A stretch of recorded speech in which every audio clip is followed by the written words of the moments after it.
Ce dimanche, c'est le dimanche de Pentecôte. Je ne sais pas si tout le monde sait ce que... On suppose que tout le monde sait ce que ça veut dire, Pentecôte. Mais j'ai lu que c'est peut-être l'une des fêtes que l'on connaît le moins. Quand on dit l'ascension, bon, on a une idée avec le mot de ce que c'est, Pâques ou Noël. Mais Pentecôte, on a peut-être un peu moins de prise. Et d'ailleurs, c'est peut-être pourquoi, j'ai lu que c'est peut-être pourquoi qu'en France, vous vous rappelez, on a supprimé un jour férié. Alors, on a gardé un jour férié non chômé, un peu comme ça, et ça a été la Pentecôte.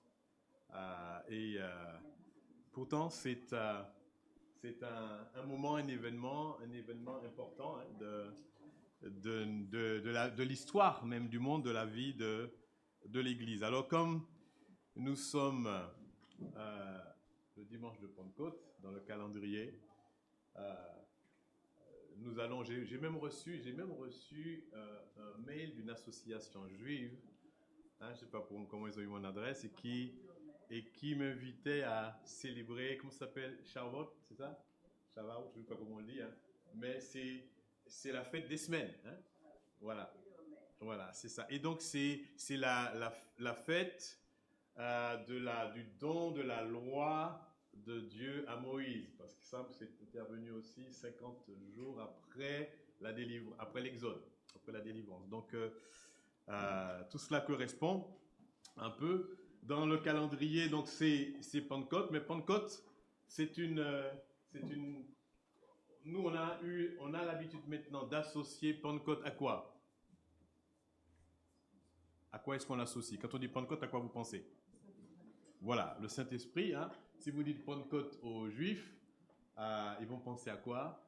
Ils vont penser à ce que la Bible appelle la fête des semaines, qui intervenait. Donc si vous lisez, alors j'ai noté dans le Lévitique, on va pas le lire, mais dans le Lévitique 23, 15, 16, où il dit, depuis le lendemain du sabbat, où vous apporterez la gerbe pour être agitée de côté ou d'autre, vous compterez 7 semaines, d'accord, et le lendemain, ça fait donc une cinquantaine de jours, 50 jours précisément.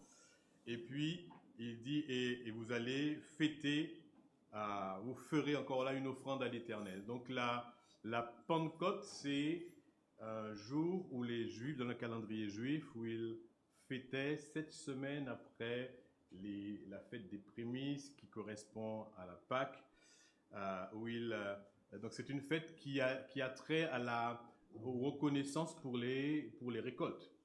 Reconnaissance pour les récoltes. Alors quand nous lisons le récit de la Pentecôte dans le livre des Actes, je vous propose de prendre Actes chapitre 2. Vous vous rappelez de ce qui s'est passé dans le livre des Actes, Actes au chapitre 2. On va lire un peu ce texte. Et Actes chapitre 2, à partir du verset 1, il est dit le jour de la Pentecôte. Donc Luc décrit quelque chose qui s'est passé un jour, qui existait déjà, qui était une fête habituelle, qu'on appelle le jour de la Pentecôte. Alors nous allons lire un peu ce récit, Actes chapitre 2, verset 1. Le jour de la Pentecôte, ils étaient tous ensemble, donc les disciples, et puis peut-être les 120 aussi, parce qu'il est question de 120 au chapitre 1, qui étaient réunis. Ils étaient tous ensemble dans le même lieu. Tout à coup, il vint du ciel un bruit comme celui d'un vent impétueux, et il remplit toute la maison où ils étaient assemblés, et des langues semblables à des langues de feu leur apparurent, séparées les unes des autres, et se posèrent sur chacun d'eux. Ils furent tous remplis du Saint-Esprit, et se mirent à parler en d'autres langues, selon que l'Esprit leur donnait de s'exprimer.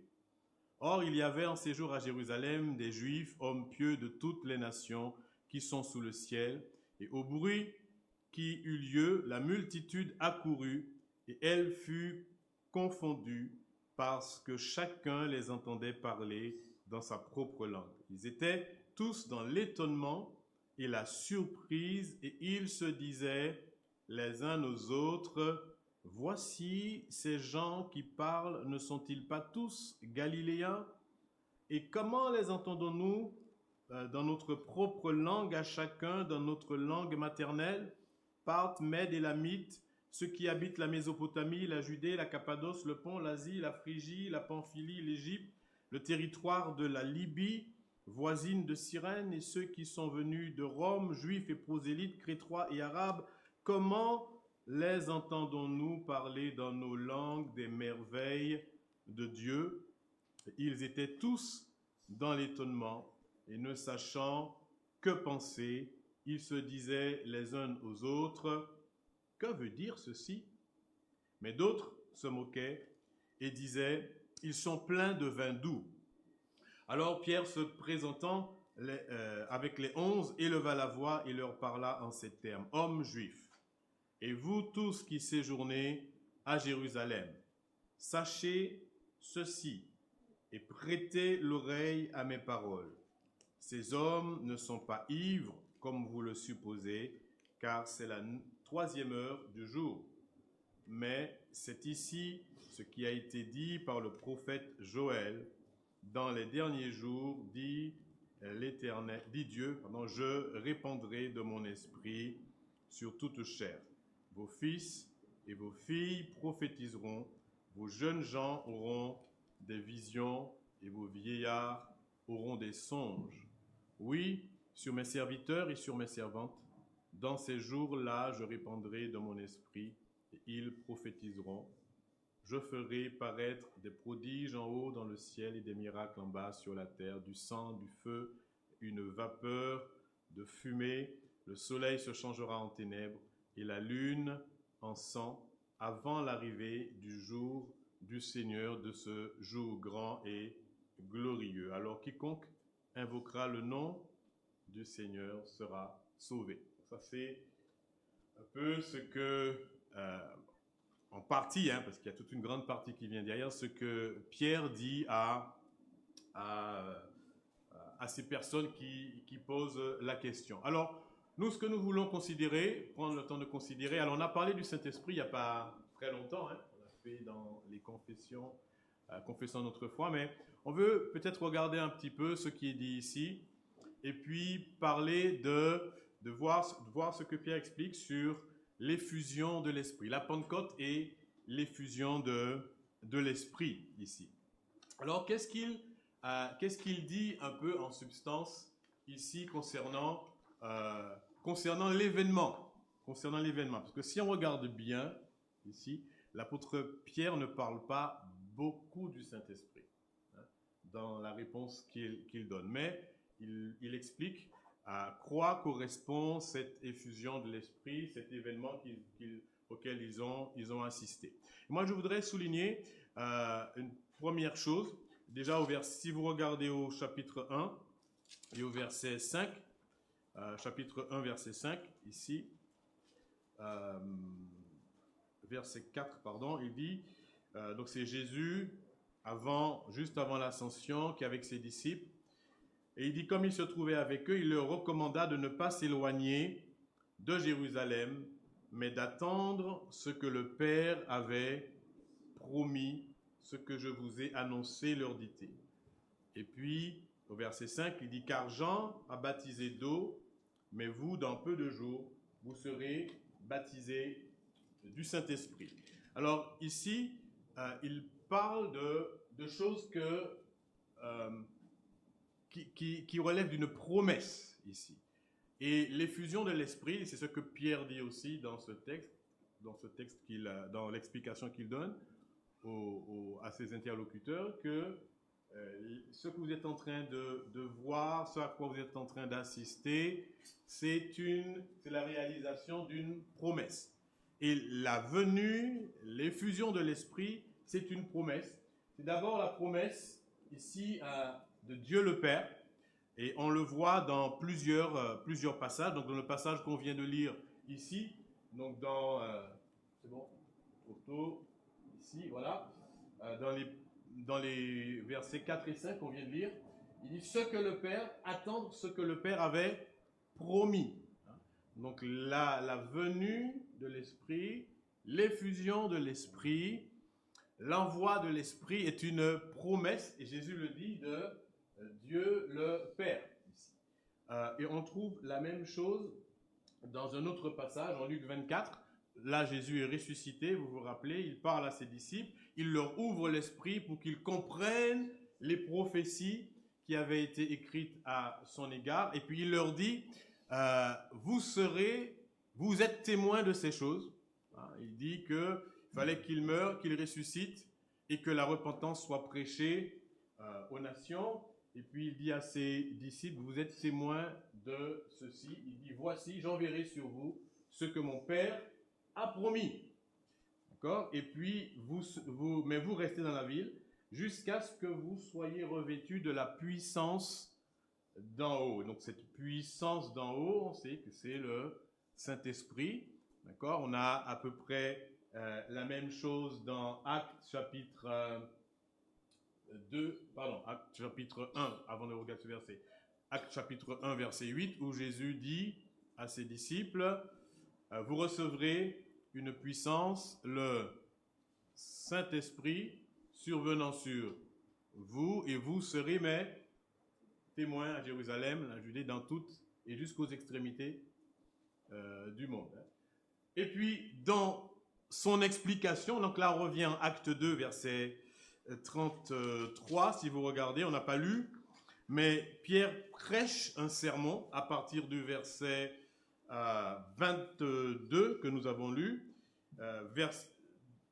juste avant la prophétie de Joël, il la cite, il dit que ces événements sont liés à la prophétie de Joël, c'est une réalisation de la prophétie de Joël, mais après il prêche, à partir du verset 22, et si vous vous souvenez, nous avons considéré ces versets lors de notre célébration de Pâques, ici, et au verset 33, regardez au verset 33 ce qu'il dit, il arrive presque à la fin de son sermon, en résumé, et il dit que Jésus est élevé par la droite de Dieu, et qu'il a reçu du Père le Saint-Esprit qui avait été promis.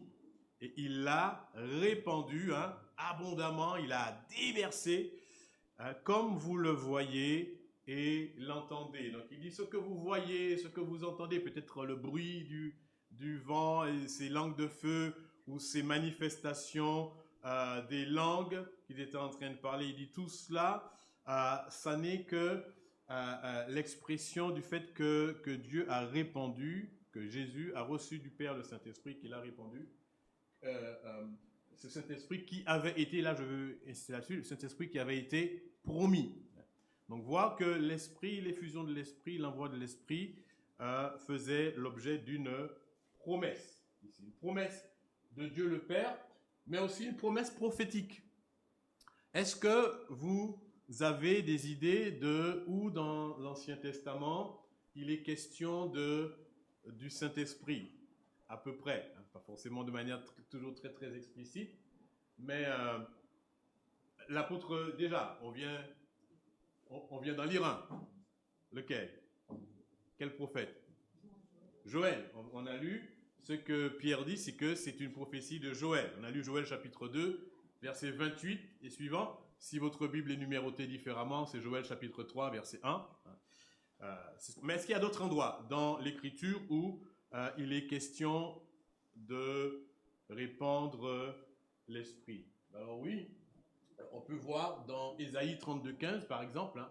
Ici, il dit juste, alors on ne va pas lire tout le contexte, mais il dit jusqu'à ce que l'Esprit soit répandu d'en haut, cette image de l'Esprit qui est répandu d'en haut sur nous, et que le désert se change en verger, que le verger soit considéré comme une forêt. On trouve en Ésaïe, il y en a d'autres, Ésaïe 44 aussi, dit ceci, il dit « Car je répandrai les eaux sur le sol altéré et des ruisseaux sur la terre desséchée. Je répandrai mon esprit sur ta race. » Cette même image de répandre l'esprit ici. Et puis, il y a un texte qui est bien connu, c'est celui d'Ézéchiel, chapitre 36. Il dit « Je répandrai sur vous, alors une eau pure, et vous serez purifiés. » Et on pense que c'est peut-être un peu même à ce texte que faisait référence Jésus quand il parle à Nicodème, et puis il dit, tu es docteur de la loi et tu ne sais pas ces choses. Autrement dit, il aurait dû savoir des choses, et donc ces choses sont forcément de l'Ancien Testament, et on pense que Jésus faisait peut-être référence à cela, parce qu'il dit à Nicodème, si un homme ne naît d'eau et d'esprit, il ne peut voir le royaume de Dieu. Donc il dit, et c'est joli, hein, je vous purifierai de toutes vos souillures, de toutes vos idoles, je vous donnerai un cœur nouveau, et je mettrai en vous un esprit nouveau. J'ôterai de votre corps le cœur de pierre et je vous donnerai un cœur de chair. Je mettrai mon esprit en vous et je ferai en sorte que vous suiviez mes ordonnances et que vous observiez et pratiquiez mes lois. Okay? Donc ici, hein, le passage compare l'esprit à une eau purificatrice, quelque chose qui va purifier le peuple de Dieu intérieurement en le changeant. Il y a une action ici qui va avoir une action qui se traduit par l'obéissance, un changement de cœur, une obéissance. Ici, donc, c'est une œuvre, hein, quand on regarde dans le Nouveau Testament, qui correspond tout à fait à ce que l'Esprit de Dieu fait. Alors, Ézéchiel 39, 29, on dit « Et je ne leur cacherai plus ma face, car je répandrai mon esprit sur la maison d'Israël. » Vous voyez, cette idée de répandre d'une effusion de l'esprit, hein, est déjà comprise dans l'Ancien Testament. Zacharie 12, verset 10, dit « Alors je répandrai sur la maison de David et sur les habitants de Jérusalem un esprit de grâce et de supplication. » Et c'est intéressant de voir ce qu'ils vont faire quand cet esprit de grâce et de supplication est répandu sur eux. Ils tourneront les regards vers moi, celui qu'ils ont percé. Donc là, on a bien le Seigneur Jésus, hein, représenté dans les stigmates de son sacrifice, et il dit que le peuple se tournera vers lui. Ils pleureront comme on pleure sur un fils unique, ils pleureront amèrement sur lui comme on pleure sur un premier-né. Mais il y a ici une idée de repentance pour se tourner vers celui qui a été celui qu'ils ont percé.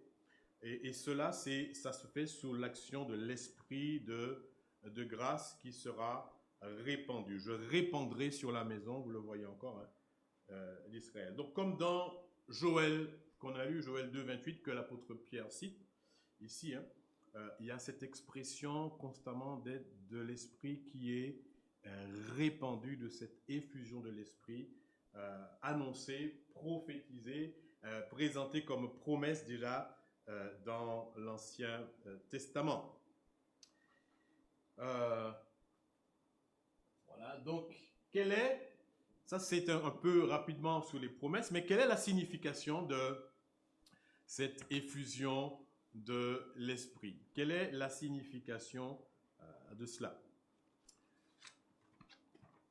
Si on vous demandait, c'est quoi? Quelle est la signification de la... Alors, je vous pose la question. C'est quoi la signification, d'après ce qui est dit dans le texte, ce que vous savez de l'effusion de l'esprit?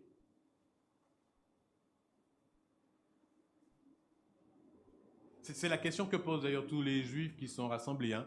Au verset 12, ils étaient tous dans l'étonnement quand ils ont vu tout cela, ne sachant que penser, et ils se disaient les uns aux autres, que veut dire ceci? C'est quoi la signification de ce que nous sommes en train de vivre? Donc c'est la bonne question qu'il pose ici. Selon vous, alors maintenant avec votre recul, vous savez plus que, vous avez toute l'écriture, toute la révélation.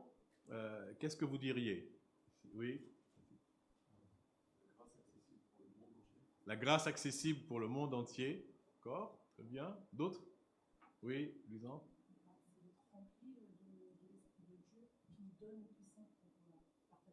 Voilà, c'est ça, d'être rempli de l'Esprit de Dieu qui nous donne, dit-elle, une puissance pour partager l'Évangile, oui. Que nous ne serons pas seuls, il est parti, mais il nous laisse une consolation, il est toujours là, voilà. Même s'il est parti, hein, il a dit, hein, il vous est avantageux que je m'en aille. Et il avait dit ça justement parce qu'il voulait ici qu'ils prennent conscience qu'ils obtiendraient le Saint-Esprit et qu'ils seraient toujours pas seulement avec eux, mais il dit comment aussi? En eux, éternellement. Oui, d'autres, j'ai vu. Ok, très bien. Très bien. Alors, moi j'ai noté ici, selon ce que Pierre dit, hein, ce que cela montre ici aussi, hein, bon, le sens ici dans ce que dit Pierre. Donc il y a l'idée que c'est, on l'a déjà dit, que c'est l'accomplissement d'une promesse, d'une prophétie, mais aussi c'est l'inauguration d'une ère nouvelle. Le texte dit ici, dans les derniers jours, hein, je répandrai mon esprit. Et c'est quoi les derniers jours? À quoi ça fait référence les derniers jours? On pourrait dire à toute l'époque entre la période entre la première venue de Jésus, sa mort, sa résurrection, oui, l'ascension, si on veut, cette époque de la première venue de Jésus, hein, et puis son retour. Hein. Donc là, on est rentré depuis plus de 2000 ans maintenant dans les derniers jours. Et ces derniers jours sont marqués par des choses bien spécifiques. Donc le prophète Joël, dans la prophétie qu'on a lue, il y a une partie qui n'est pas bien sûr encore accomplie, mais la venue de l'Esprit, on pourrait dire, inaugure, l'effusion de l'Esprit inaugure une période nouvelle. C'est la naissance du nouveau peuple de Dieu, la naissance de l'Église. Hein. Et quand on lit le prophète Ézéchiel, il dit « Je mettrai mon esprit », je relis, hein, en vous et je ferai en sorte que vous suiviez mes ordonnances et que vous observiez et pratiquiez mes lois. Et il parle d'une période où les choses vont se passer comme cela. Et donc les temps, la Bible dit que je crois que c'est l'apôtre Pierre qui dit ça, hein, que les prophètes, ils ont scruté à leur époque, ils ont essayé de plonger les regards dans cette période qui serait marquée par l'Esprit de Dieu. Hein. Dans 1 Pierre chapitre 1 et au verset 10, il dit cela.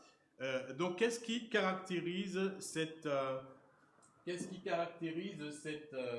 ère nouvelle? Mais voilà ce que dit le prophète Jérémie quand il parle de cette nouvelle alliance que Dieu fera. Donc, il dit, voici les jours viennent, donc Jérémie 31, verset 31 à 33, il dit, voici les jours viennent, dit l'Éternel, où je ferai avec la maison d'Israël et la maison de Juda une alliance nouvelle, non comme l'alliance que je traitais avec leur père, le jour où je les saisis par la main pour les faire sortir du pays d'Égypte, alliance qu'ils ont violée, quoique je fusse leur maître, dit l'Éternel. Mais voici l'alliance que je ferai avec la maison d'Israël. En ces jours-là, dit l'Éternel, je mettrai ici ma loi au-dedans d'eux, et je l'écrirai dans leur cœur, et je serai leur Dieu, et ils seront mon peuple. Ça ressemble au texte que nous avons lu tout à l'heure, hein, où il était question de répandre l'esprit et de mettre un cœur nouveau, d'enlever le cœur de pierre, de mettre un cœur de chair, de faire en sorte qu'ils obéissent à la loi. Donc on pourrait dire que c'est l'ère de la nouvelle alliance, hein, qu'inaugure l'effusion de l'esprit ici. Et c'est ce que Pierre dit en utilisant la prophétie de Joël, et on pense que Joël ici prophétise le souhait même de Moïse, hein, dans Nombre. Hein, à un moment donné, vous vous rappelez, il y avait des hommes qui prophétisaient. Alors je crois que c'était Nombre, j'ai noté Nombre peut-être 11, chapitre 11. Il y avait des hommes qui prophétisaient, et puis il y a un jeune homme qui vient voir Moïse et puis qui dit il y a deux hommes qui sont en train de prophétiser. Josué dit à Moïse, Seigneur, empêche-les de prophétiser. Et puis Moïse dit, est-ce que tu es jaloux pour moi? Il dit, mais puisse tout le peuple de Dieu prophétiser, puisse l'Esprit de Dieu reposer sur tout le peuple. Et c'est ce qui se passe ici. Hein, on dit que Joël a formalisé c'est la promesse que Dieu fait. Et donc, cette ère nouvelle où une ère qu'on appelle la nouvelle alliance est inaugurée par la venue du Saint-Esprit ici. Mais qu'est-ce que cela marque de manière particulière ici? Eh bien, c'est une inauguration d'une ère nouvelle, mais qui est marquée par la réception, comment je dis ça ici, individuelle de l'Esprit. Hein, par la réception individuelle de l'Esprit. Je répandrai, dit le texte ici, mon esprit sur toute chair.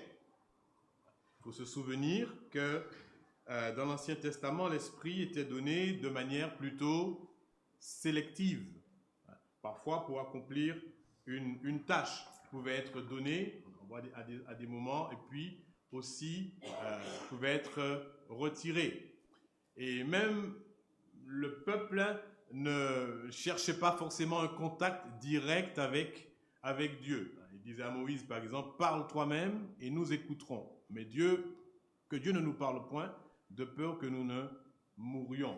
Et donc l'Esprit de Dieu était sur les prophètes, et ces prophètes parlaient au peuple de la part de Dieu. Mais à la Pentecôte, eh bien, c'est la réalisation de la prophétie de l'effusion du Saint-Esprit sans restriction. Sans restriction, on le voit ici, il dit vos fils et vos filles de sexe, sans restriction d'âge, et même sans restriction de conditions sociales. Serviteurs aussi, sur toutes les catégories de personnes, l'Esprit est répandu. Donc c'est ce que cela indique.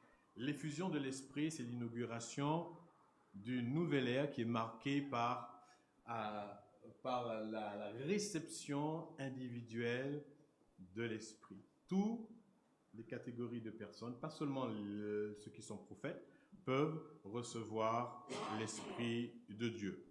Et puis, aussi, c'est une ère qui est marquée par une connaissance personnelle de Dieu. Ici.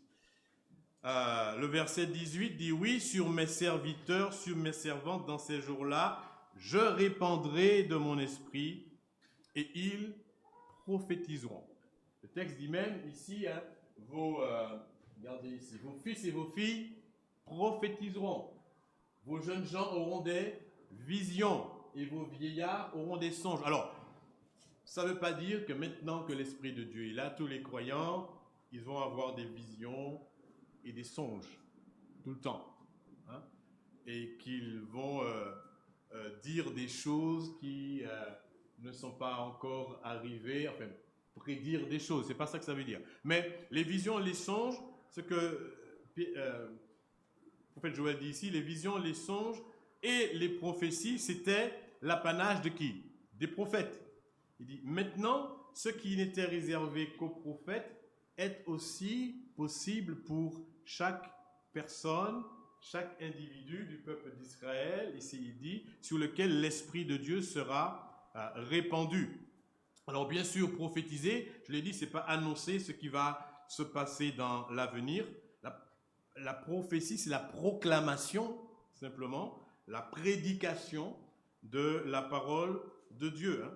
Et donc la prophétie est intimement liée au don de l'Esprit. On le voit dans l'Ancien Testament.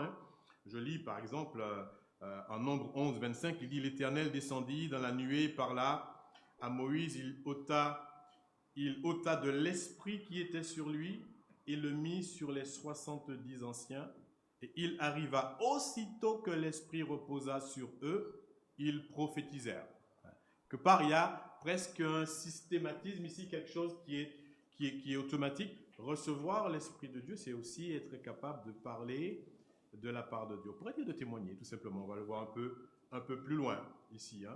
Et donc, ce n'est pas simplement, ça ne veut pas dire annoncer des choses qui ne se sont pas encore produites. Donc, on voit que l'effusion de l'Esprit, il est donné pour rendre ceux sur qui l'Esprit repose, il les rend capables d'annoncer efficacement le salut de Dieu. C'est l'accessibilité à la connaissance de Dieu par le Saint-Esprit, ce qui n'était pas possible avant, ou plutôt ce qui était réservé jusque-là qu'aux prophètes.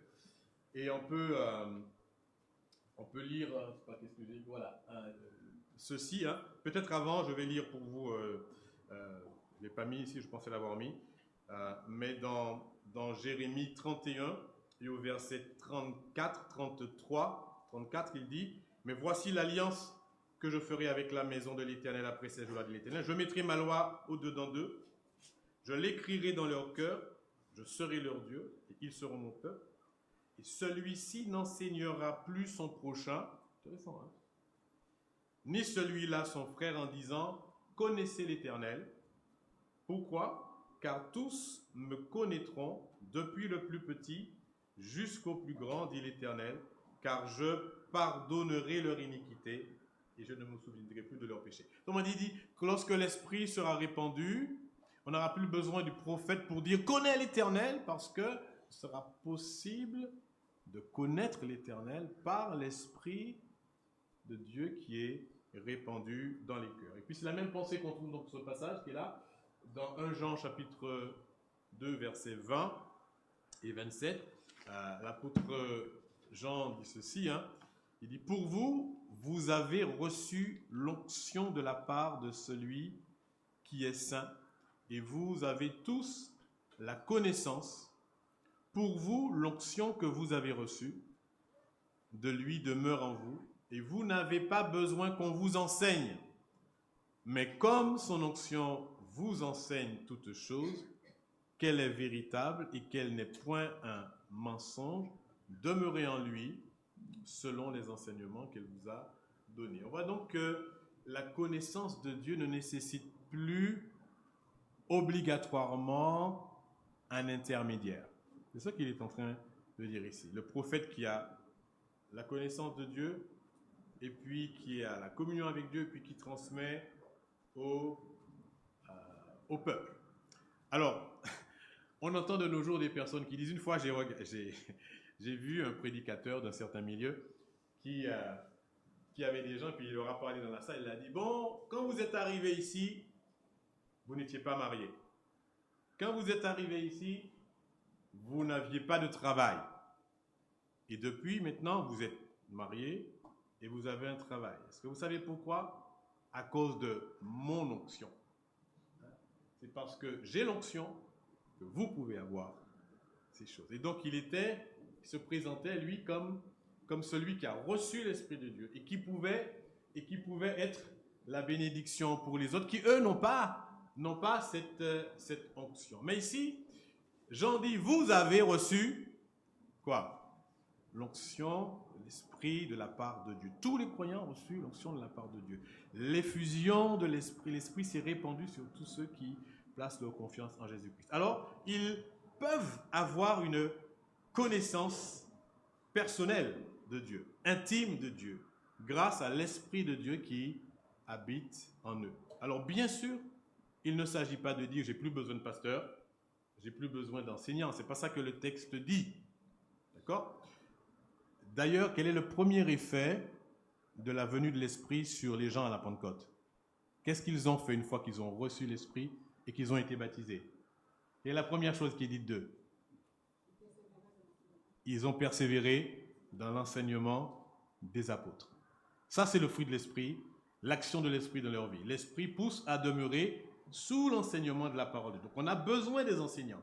L'apôtre Paul dit aux Éphésiens, il a donné les uns comme apôtres, les autres comme prophètes, etc. On a besoin des enseignants. Ce que ça veut dire que nous n'avons pas besoin, pour connaître Dieu, de dépendre d'un prophète comme c'était dans le temps du peuple d'Israël. Okay. Mais nous pouvons connaître, chacun peut connaître intimement, avoir une relation intime avec Dieu lui-même.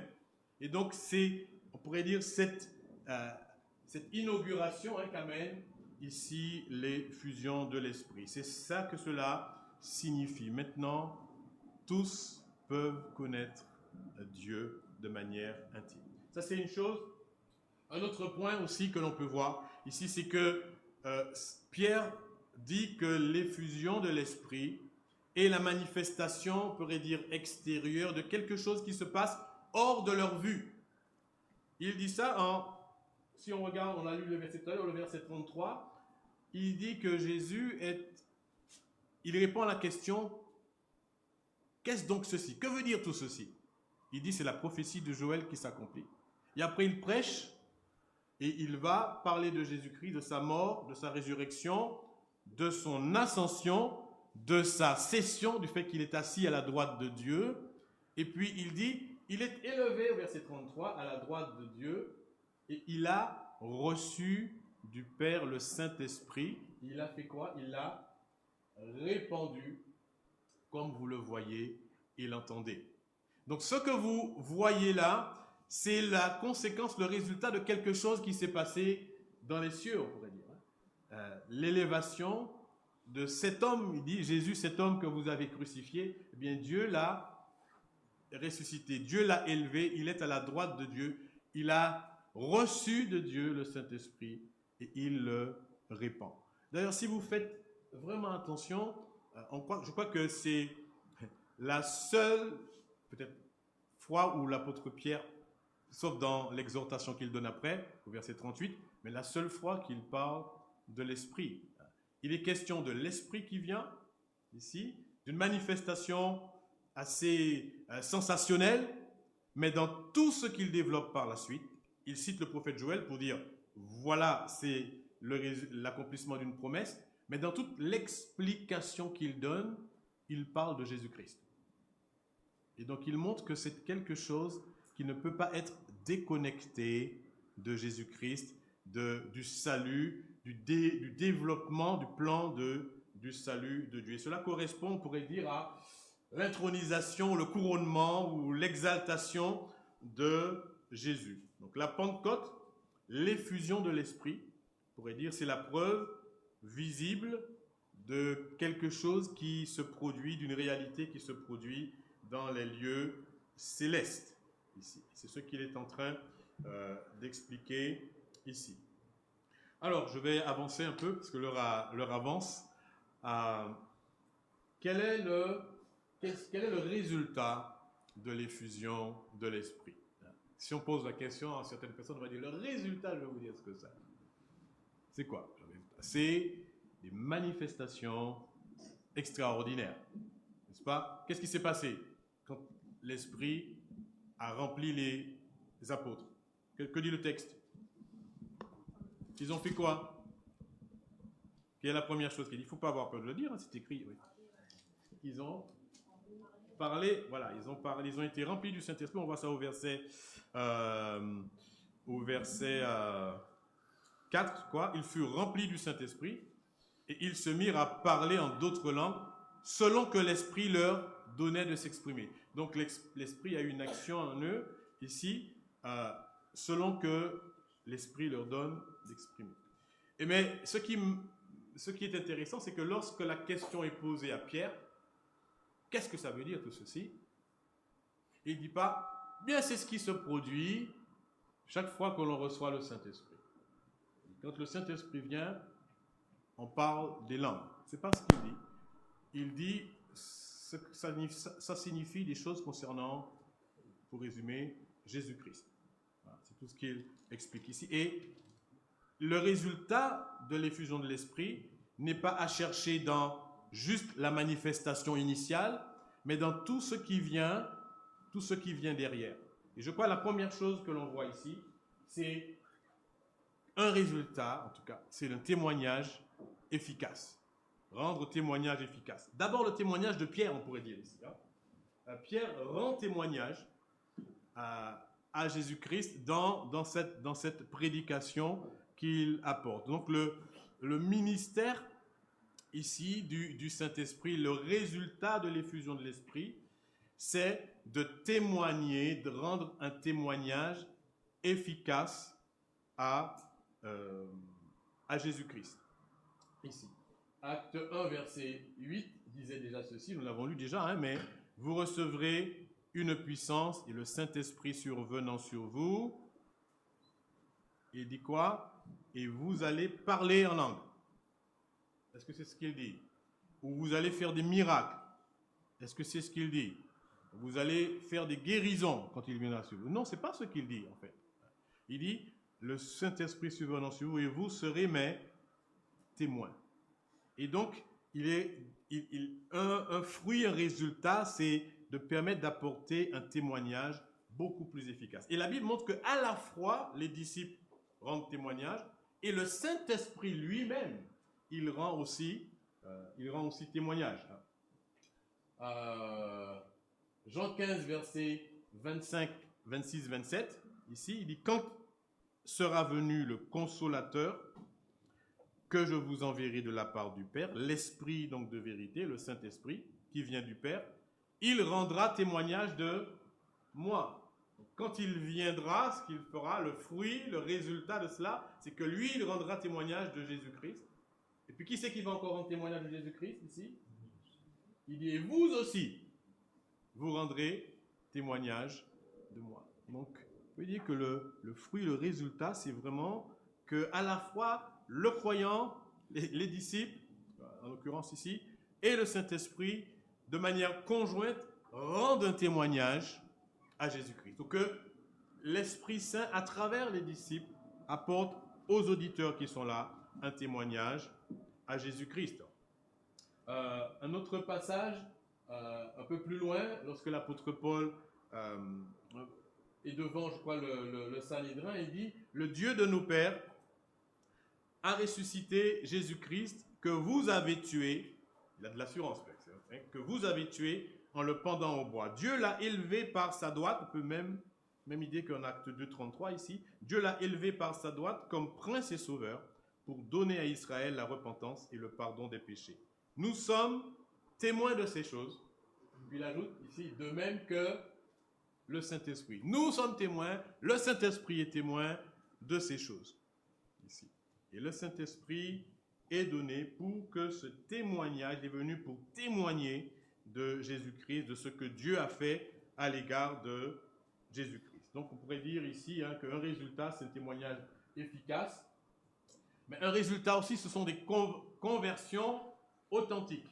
Ce qu'on voit dans ce passage, c'est que le premier résultat de l'effusion de l'Esprit, ce sont des personnes qui se sont tournées vers Dieu dans la repentance et la foi. Combien de personnes?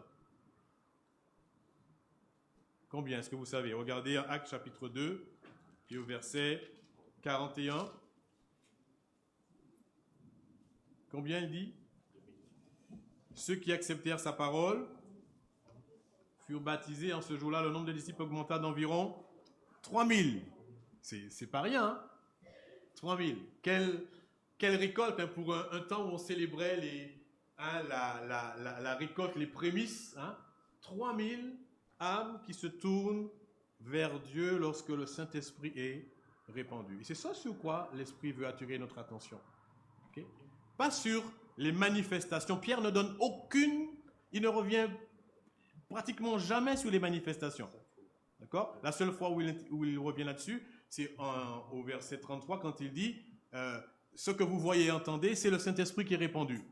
Mais après, il ne revient pas pour décortiquer les manifestations, etc., expliquer. Non, mais par contre, ici, il montre, Luc nous montre à travers ce témoignage tout ce que l'effusion de l'Esprit a produit. Des conversions authentiques. 3000 personnes qui se sont tournées vers Dieu. Les hommes ne se sont pas convertis au bruit du vent.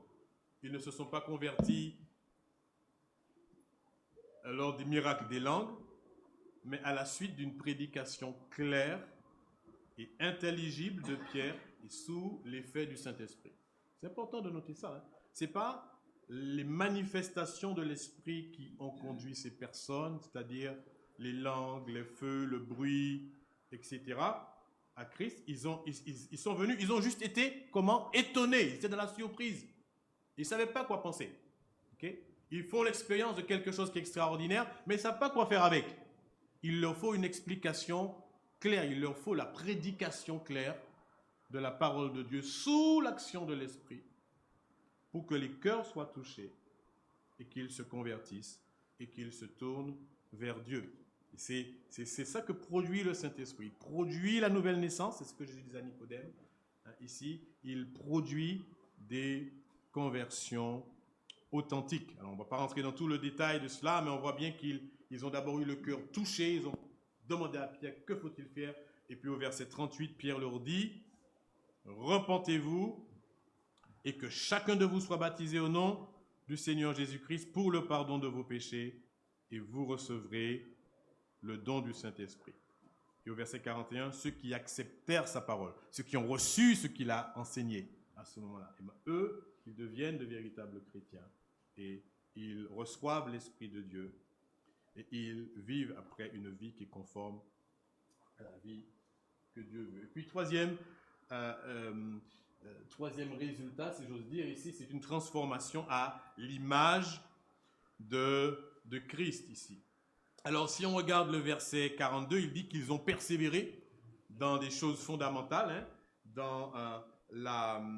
dans l'enseignement apostolique, dans la fraction du pain, dans les prières, dans la communion fraternelle. Et puis si on regarde le verset 44 à 46, aussi, qu'est-ce qu'on peut voir? Verset 44 à 46, eh bien, il dit, tous ceux qui croyaient étaient dans un même lieu, ils avaient tout en commun, ils vendaient leurs propriétés, leurs biens, ils partageaient le produit entre tous selon les besoins de chacun. Qu'est-ce que ça fait penser à quoi tout cela? Qu'est-ce qu'on pourrait dire? Si on devait caractériser tout cela, qu'est-ce qui marque ces chrétiens ici, ces premiers convertis? Le fruit de l'esprit, ils manifestent de l'amour les uns à l'égard des autres, et l'amour qui est le fruit de l'esprit. Et dans 2 Corinthiens 3, 18, il est dit que l'esprit agit pour nous transformer. Je peux dire, le fruit de l'esprit, c'est être transformé. Produire le fruit de l'esprit, c'est être transformé à l'image de Christ. Et que l'esprit du Seigneur œuvre pour nous transformer en l'image de Christ. Nous tous, dont le visage découvert, contemplons dans un miroir la gloire du Seigneur, nous sommes transformés en la même image de gloire en gloire, comme par l'Esprit du Seigneur. L'œuvre de l'Esprit est une œuvre de transformation. Ce n'est pas une œuvre de permettre de faire des performances miraculeuses. C'est une œuvre de transformation intérieure, ici. Je vais dire comme ça. L'homme spirituel, c'est celui dans le cœur duquel le Saint-Esprit communique de manière constante son propre caractère pour le rendre semblable à l'image de Christ.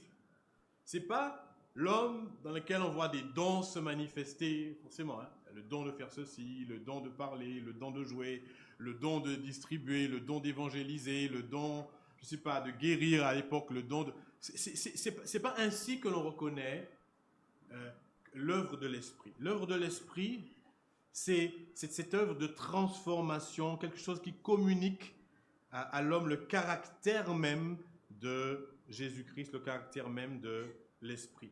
Vous pouvez faire autant de miracles que vous voulez, vous pouvez chasser autant de démons que vous voulez, vous pouvez prêcher autant de sermons que vous voulez, vous pouvez vider les hôpitaux en guérissant tous les malades, vous pouvez parler toutes les langues que vous voulez, vous ne ressemblerez jamais à Jésus-Christ pour autant, à moins que l'Esprit de Dieu ne vous soit donné par la grâce de Dieu et qu'il répande son amour dans votre cœur et que par son action continuelle, eh bien, il vous transforme à l'image de Christ. C'est ce que fait l'Esprit. Il est donné, il est répandu pour que ceux qui le reçoivent, eh bien, soient transformés à l'image de Christ. Ici. Je vous lis juste une citation de Jonathan Edwards qui disait « Nous préférons jouir pendant un quart d'heure seulement des douces influences du Saint-Esprit plutôt que d'avoir des visions et des révélations prophétiques pendant toute une année. » Il dit « Les premières, c'est-à-dire les influences de l'Esprit, les premières nous permettent de voir la beauté divine, spirituelle de Christ, sa grâce infinie et son amour expiatoire. Elle suscite en nous les saints exercices de la foi, de la charité, ainsi qu'un doux contentement et une humble joie en Dieu. » Voilà ce que produit le Saint-Esprit. Alors moi, une question ici pour vous. Avez-vous reçu le Saint-Esprit? C'est une question que l'apôtre Paul a posée. Vous vous rappelez à qui?